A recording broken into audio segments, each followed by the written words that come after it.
out of this. So did the president make a major mistake?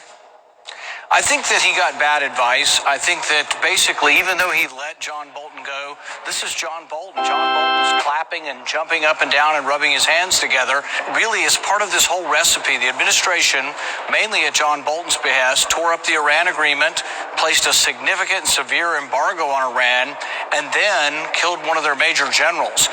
Nobody in their right mind would actually think that that would lead to negotiation. So when Secretary of State Pompeo is out there saying, well, maximum pressure, our goal is to get them back to the negotiating table.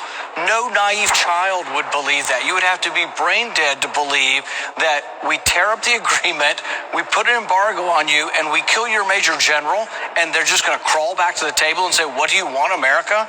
I mean, military escalation is really what you would predict with this.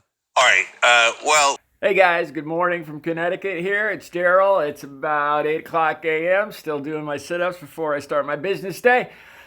So it looks like a lot of eyes and minds are going back to the Soleimani assassination now that things have de-escalated, that now that Iran has stood down. That's a bunch of crap.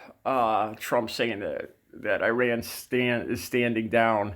Last I saw, all the television, everything from Tehran is showing thousands, tens of thousands of protesters still in the streets, not too happy with America.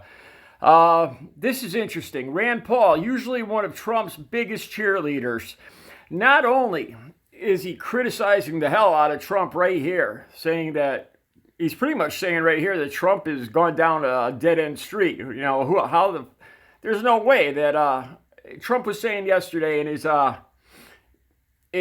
televised thing at 11 a.m. yesterday that he wanted to bring Iran back to the bargaining table. Now that he's ripped up Obama's nuclear agreement deal, he wants to do his own business deal, of course. And here we got Rand Paul, one of his biggest cheerleaders, saying, you know, you're out of your mind. You got to be Rand Paul saying you got to be brain dead. He's pretty much calling his boss brain dead here. I love it. You know, why the hell would they come back to the bargaining table? I did a video on this too, saying Trump is out of chips, man. You know, you got nowhere to negotiate except militarily. Once you start, what kind of sanctions can he put on Iran now? He was talking about sanctions on Iran or Iraq if the parliament tried to throw the United States out of Iraq. You know, Donald's going to wield his sword of sanctions. You know, we've occupied Iraq. We've tried to liberate them, apparently, right? For the last, 17 years. We've tried to liberate this country, right? And now we're bringing more troops in and we're going to put sanctions on them. Yeah, that's the way to win the hearts and minds of the Iraqis. I think the whole area is getting pretty sick and tired of Donald Trump in general. Iran, Iraq, everybody, of course, except Saudi Arabia. I swear, man, I smell something rotten here between Trump and Saudi Arabia. You know, those two are. There's always been a lot of talk about the emoluments clause, that Trump cannot make money from his White House, from being in the Oval Office. He can't earn until he gets out. People have said that before too. Well, Obama wrote a book. Well, these Trump supporters they have no concept of when somebody's in office, when somebody's out of office. I actually saw a Trump supporter saying that 9/11 was Obama's fault. Fucking Obama was in Chicago in 9/11. He wasn't even the president. Anyway, back to the emoluments clause. You know, Trump right now is making money hand over fist off the Saudi Arabians. They buy up all his townhouses. They're renting. They use his property exclusively whenever they come on diplomatic missions to the United States. I was reading that they actually have been spending $85,000 a year just on parking. I assume in his Trump properties.